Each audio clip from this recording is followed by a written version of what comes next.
অনুষ্ঠিত হয়ে গেল গ্রামীণফোন ওয়ান লঞ্চিং ইভেন্ট। আমরা যাত্রা শুরু করি মিরপুর থেকে। গন্তব্য ছিল Le Meridien, Dhaka. Around half an আওয়ারের মধ্যে পৌঁছে যাই গন্তব্যে। এরপর চলে যায় নির্ধারিত ফ্লোরে।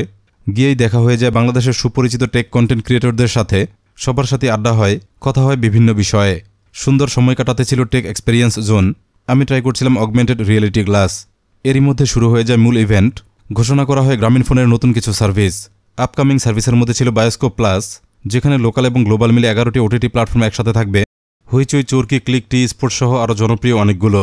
ঘোষণা করা হয় জিপি শিল্ড নামে নতুন আরও একটি সার্ভিস, যেটা ফোন ইউজারের ডেটা সুরক্ষা দেবে। অ্যাডওয়্যার, মেলওয়্যার কিংবা ফিশিং অ্যাটাক থেকে স্মার্টফোন সেফ রাখবে। মাইজিপি অ্যাপ থেকে সার্ভিসটি নেওয়া যাবে।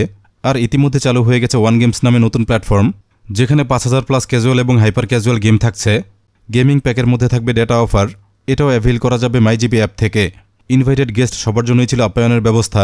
এভাবেই চমৎকার একটি সন্ধ্যা কেটে যায় গ্রামীণফোন ওয়ান লঞ্চিং ইভেন্টে।